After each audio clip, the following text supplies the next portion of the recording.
सोमवार के अष्टमी के दिन जिसके शरीर में सफेद चमड़ी पड़ने लगती है, चर्म रोग हो जाता है, या चेहरे पर आंख के पास में पूरा कालापन आ जाता है, उसको हमेशा याद रखना है, लाल चंदन का लेपन पीपल के पत्ते पर करिए। काय पर करना है? पीपल के पत्ते पर लाल चंदन का लेपन करिए। लेपन कर कर सोमवार की अष्टमी के दिन उसको लेपन कर कर वापिस निकाल कर शंकर भगवान पर उसका धीरे धीरे त्रिपुंड बनाकर लेपन करना प्रारंभ करिए। जब आप त्रिपुंड बनाकर लेपन करना प्रारंभ करें, उसके बाद उस चंदन को जो सोमवार की अष्टमी है तब निकाल कर लिया है और निकाल कर लाकर उसको डब्बी में रख लें। उस चंदन का प्रयोग चर्म रोग के स्थान पर थोड़ी थोड़ी मात्रा में करना प्रारंभ करें, पानी के साथ मिलाकर। परंतु उस चंदन को केवल 6 से 7 दिन में प्रयोग करिएगा, ज्यादा नहीं। धीरे धीरे चमड़ी, परंतु उसको सोमवार की अष्टमी के दिन सिद्ध कर कर बनाना है। उसको सोमवार की अष्टमी के दिन चढ़ाना है श्री शिवाय नमस्तुभ्यम या ओम नमः शिवाय या पंचाक्षर मंत्र या महामृत्युंजय मंत्र, जो आपको आता हो, शिव जी का जो नाम आपको याद हो उसको बोलकर चढ़ा दो। उसको लिया, फिर उसको अपने शरीर पर लगाना प्रारंभ करो। उसका फल आपको 15 दिन के अंदर धीरे धीरे धीरे धीरे प्राप्त होना प्रारंभ। लाल चंदन का प्रयोग शिव जी के लिए अवश्य। सोमवार के अष्टमी के दिन अशोक सुंदरी वाली जगह, सबको मालूम है ना अशोक सुंदरी की जगह? अशोक सुंदरी वाली जगह पर 7 हल्दी की बिंदी रख दी जाए।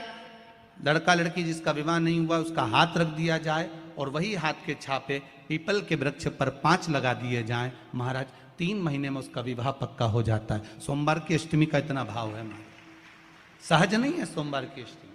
शिव और आद्य शक्ति का मिलन है सोमवार की अष्टमी। भगवान शंकर और पार्वती का मिलन। ऐसी कौन सी कामना है जो शिव पूर्ण नहीं करते? बस आपका विश्वास, आप उस पर भरोसा करना तो पूर्ण कर। कहते हैं सोमवार के दिन की अष्टमी पड़ने पर, कौन से दिन? सोमवार के दिन कौन सी तिथि? जम के बोलो, अष्टमी।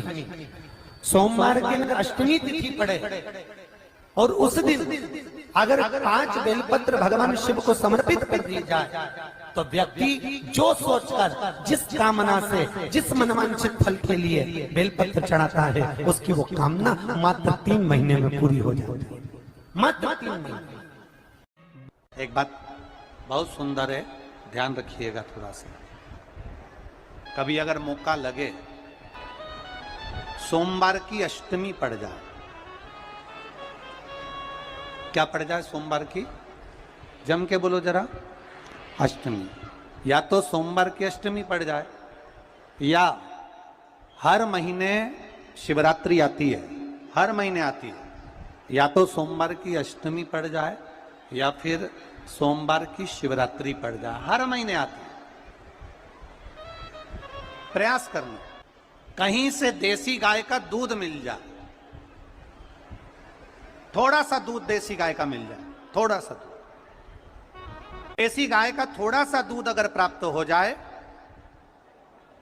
बेलपत्री के पत्ते से दूध कटोरी में लेकर, मात्र बेलपत्री के पत्रे से एक एक बूंद अगर दूध, आप 1 बूंद अगर ज्यादा ना मिला हो, 1 चम्मच भी अगर आपको दूध देसी गाय का मिल गया हो और सोमवार की अष्टमी पड़ जाए या सोमवार की, जम के बोलो, शिवरात्रि पड़ जाए, उसमें केवल अगर देसी गाय का दूध मिल जाए, जर्सी गाय का नहीं हो, देसी गाय का अगर दूध मिल जाए, बेलपत्री के पत्ते से, तुम्हारे घर के अंदर अगर शिवलिंग है या मंदिर में शिवलिंग है या तुम्हारे नजदीक में कोई शिवलिंग है, उस पर बूंद बूंद, एक एक बूंद अगर शिवलिंग पर दूध समर्पित कर रहे हो, श्री शिवाय नमस्तुभ्यम, नमः शिवाय या षडाक्षर मंत्र ओम नमः शिवाय या 33 अक्षर का मंत्र महामृत्युंजय मंत्र, इसका स्मरण कर कर शिव जी पर देसी गाय का दूध समर्पित कर कर इस बेलपत्री को अशोक सुंदरी वाली जगह पर अगर आप समर्पित कर देते हैं, फिर आप जिस भी चीज के लिए अप्लाई करें, मेरा देवाधिदेव महादेव आपका हाथ पकड़कर खींचकर आगे बढ़ा ही दे। मेहनत करना, कर्म पूरा करना, पढ़ाई अच्छी करना, और पढ़ाई के साथ में विद्या अध्ययन करने के साथ में अच्छी मेहनत के साथ में देसी गाय का दूध भगवान शंकर को समर्पित करना, भगवान शंकर को समर्पित करना। देसी गाय का दूध धीरे धीरे धीरे धीरे समर्पित करना, भाव के साथ आप समर्पित करें। देसी गाय का दूध एक एक बूंद समर्पित करिए, धीरे धीरे समर्पित करें। और देसी गाय का दूध जब धीरे धीरे समर्पित करें, बड़े रास्ते से आनंद से धीरे धीरे जब आप समर्पित करेंगे, बेलपत्री वही दूध में सनी हुई बेलपत्र अशोक सुंदरी वाली जगह पर, उस समय पर डंडी का भाग शिवलिंग की ओर नहीं होना चाहिए, उस समय पर डंडी का भाग जहां से पानी बहकर जाता है अशोक सुंदरी की ओर से, वहां पर होना चाहिए। कार्य में सफलता मिलती ही है। शिव तत्व को धारण कर पीला चंदन लगा लेना। कितना लगाना है?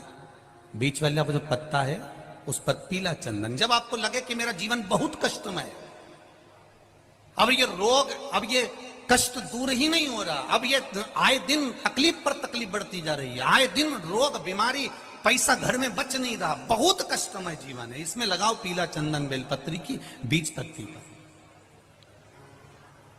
महाराज,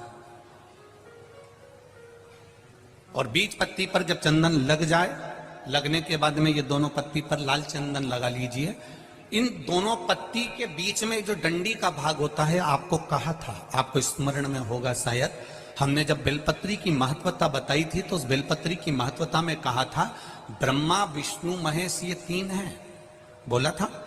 बीच में ये बड़ी पत्ती से लेकर जो दो पत्तियां होती हैं, इनके बीच में जो जगह बचती है, इसमें मां पार्वती के 64 योगनियां, मां पार्वती अपनी पूर्ण सिद्धि के साथ में जितनी भी देवी के स्वरूप हैं, वो माता 64 योगनियां देवी के स्वरूप में यहां पर विराजमान होती हैं। दो पत्ती के नीचे से जो डंडी होती है नीचे तक, ये पूरी डंडी में 33 कोटि देवी देवताओं विराजमान होते हैं इस पूरी डंडी के अंदर।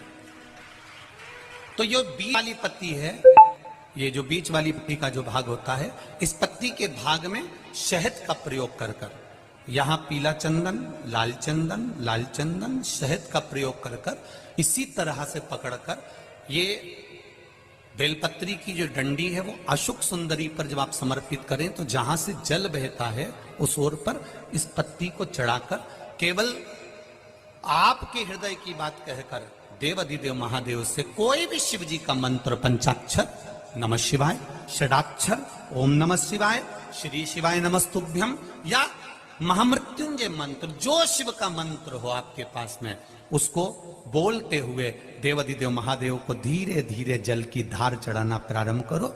जल की धार जब पूर्ण होने लगे, उसमें थोड़ा जल बचे, तब अशोक सुंदरी पर जो तुमने बेलपत्र चढ़ाई है वहां उस जलधार को चढ़ाएं। ये प्रयोग आपको केवल सोमवार की अष्टमी पढ़ने पर ही करना है। कौन से दिन करेंगे? जम के बोलिए जरा। सोमवार की अष्टमी पढ़ने पर यह प्रयोग करें और जल चढ़ाकर बाबा से विनती कर कर उसी बेलपत्र को वापस उठाकर कहीं जलाशय में या किसी पेड़ के नीचे विसर्जन कर दें और एक लोटा जल वहां भी चढ़ा दें। बस निवेदन कर कर आ जाइए, मेरा बाबा 3 माह के अंदर हाथ जरूर पकड़ेगा और आपको दलदल से बाहर निकाल देगा। बात और आपसे कहेंगे, उतारिएगा।